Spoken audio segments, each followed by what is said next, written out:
Just taking a look at the Liverpool manager odds, and we're seeing Ruben Amorim up at the top there. There's been some developments in this story, which is why we're now going to welcome in Mark Ogden, who's about to file a report on this very subject. James Ollie's still with us. Tell us more, Mark. Hi, Kay. I filed it, by the way, so I'm done there. But basically, Xabi Alonso is not going to go to Liverpool. Liverpool have pulled out there. They've decided that he's...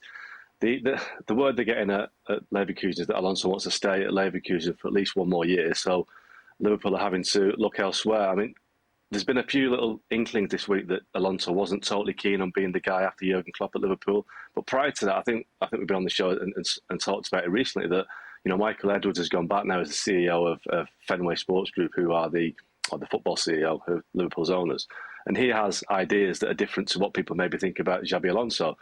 Roberto De Zerbi at Brighton is the guy that is top of his list, but Amorim is another guy that is very highly rated at Liverpool. So I think by the start of next season, the new guy at Liverpool will either be Roberto De Zerbi, who's at Anfield on Sunday, ironically, with Brighton, or Sporting Lisbon's Ruben Amorim. So not Xabi Alonso. He's definitely not going to Liverpool and likely to be staying at Bayer Leverkusen. Can you see Xabi's point here, Shaka? I sympathise with it. Listen, as a player, you know you strike when the iron's hot.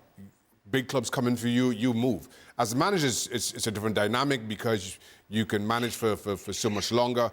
And it's Xabi Alonso probably still sees himself in that learning phase.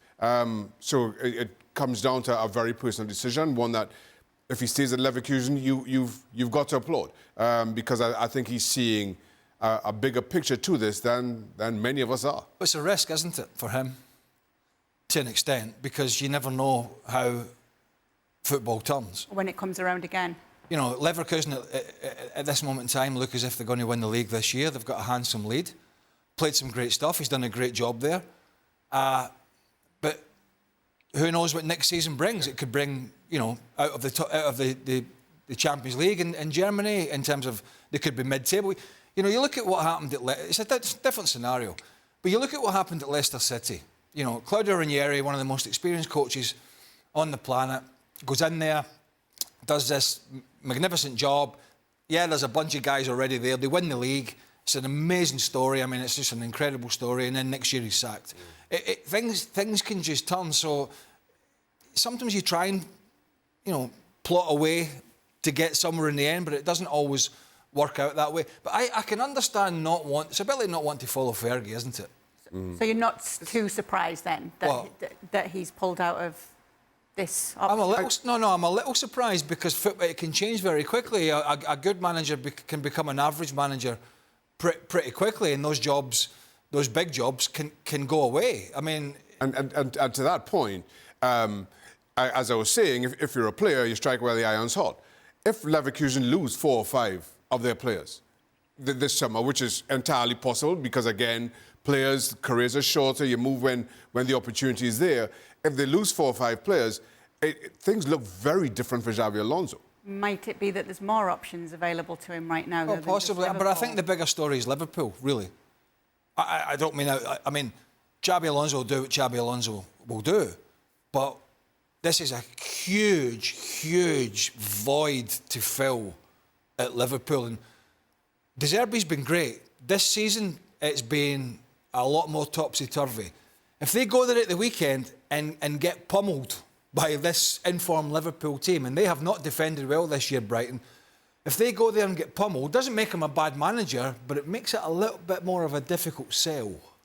James, it'll be interesting to get your reaction on this news from Mark, and also how it plays into the piece that you've just written about the domino effect of the managerial situation at the moment. Yeah, I mean, you know, we kind of already knew that obviously there were going to be a number of clubs that were looking for managers this summer. And I think part of the problem with Liverpool as a sort of an appeal to any prospective managers replacing Klopp is that they've kind of already rebuilt the squad, right? I mean, they've already spent a lot of the money, rebuilt the midfield. You know, Klopp, prior to the announcement, was talking about this being Liverpool 2.0. You know, this is not Liverpool, I'm building it. And okay, yes, they're ahead of schedule. Obviously, I don't think anybody expected them to be quite so far advanced and in banging the title race as they are. But it's come together very quickly and very well. And if you're looking at that, you're not looking at a team that's thinking, well, You know, are we going to ship 1 or 2 out here, or 3 or 4 out, and can I really stamp my authority on it? Liverpool, it seems to my mind, in terms of the manager they might get in, are they going to? They've got to. The ultimate conundrum is this: are they going to try and continue the trajectory that Klopp has got them on, or are they going to trust a manager to take them into a different direction? And to me, that is quite closely linked with Mohamed Salah and what they do with him this summer.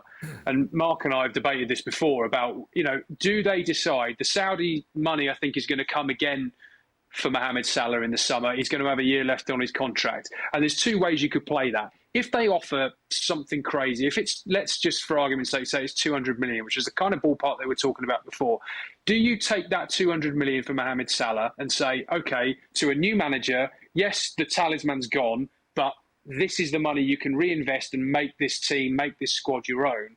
Or do you say, no, Mohamed Salah, we can't lose our iconic manager and our best player in the same summer, but we risk maybe losing him for nothing. And if there's a downturn, if it doesn't go particularly well, and again, there's Saudi money or some other money from somewhere else, they throw it at Mohamed Salah in January, and he could obviously sign a pre-contract then, or they could lose him for nothing. That it does feel like a real kind of watershed moment, and that I'm not sure Liverpool have really clarified yet which path they want to take. Do they want to follow the Klopp route, or do they want to rip that blueprint up and entrust it to someone else? Mark, what would be your opinion on Roberto De Zerbi as Liverpool manager? Well, you speak to people in the game, and he is the guy that everybody's talking about. He is a guy that, you look at his record at Brighton, and like Craig said, they've not really kicked on this year from last year, but obviously they've had injuries, they've lost key players like, Alexis McAllister, Moises Caicedo. I think he's got the characteristics for the job, but anybody following Klopp is going to find it a very difficult job to do. But I think he's a better fit tactically than Xabi Alonso. I think one of the reasons why Liverpool have decided not to pursue Xabi Alonso is the fact that his team is more of a Guardiola-style team. It's more pass sideways and more deliberate build-up rather than the kind of the high-energy game that Klopp plays. And I think De Zerbi's more happy to play. So, De Zerbi's got a lot to prove. He did well at Shakhtar Donetsk, but that's the Ukrainian league. It's not the same level as we're talking about the Premier League. So I think the situation Liverpool have got is that they go for a guy that has got a lot of admirers, but he's not quite proved it as a very big club. And he is quite a spiky character as well. And I think clubs these days, they want coaches who kind of fit in line with what their so-called philosophy is. I think Ruben Amorim might be more of a happy fit there. And I think you should certainly keep an eye on Amorim. I think he's a strong candidate. I think there's not a lot between De Zerbi and Amorim in terms of the people who are making the decision. But they're not getting Alonso, and I think that will disappoint a lot of the fans. But I think just back to what Shaka and Craig were talking about striking while the iron's hot, there is a train of thought that Xabi Alonso really wants the Real Madrid job, and he's happy to sit it out until Carlo Ancelotti goes. Well, Ancelotti signed a contract earlier this year to 2026. Is he really going to stay at Leverkusen for 2 more years and risk, like the guys were saying, having a bad season, losing his players, and suddenly, in a year's time, there will be another flavour of the month. And I'm surprised that Alonso is leaning towards staying. I think that could be a mistake, but maybe he's been promised a job somewhere else. We don't know, but I'm surprised. I think if Liverpool had offered him the job, I think he'd find it very hard to turn down. But maybe Liverpool have decided to jump because they're not quite convinced that he's got the right blueprint for the squad that they've got. It's interesting, isn't it? And to see if it is going to be Amorim, who has won a league with Sporting himself. Mm-hmm. So obviously that you can see why a name like that is top of the list right now for a position like this.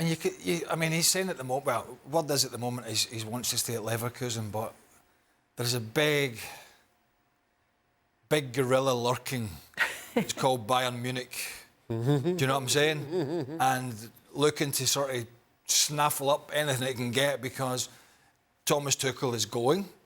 How successful he'll be before he goes remains to be seen. But I would say if he wants to keep himself hot as the hot topic whilst waiting for another job, I think it would be easier to do it at Bayern Munich than keeping doing it at Leverkusen. So maybe he'll go there. Who knows?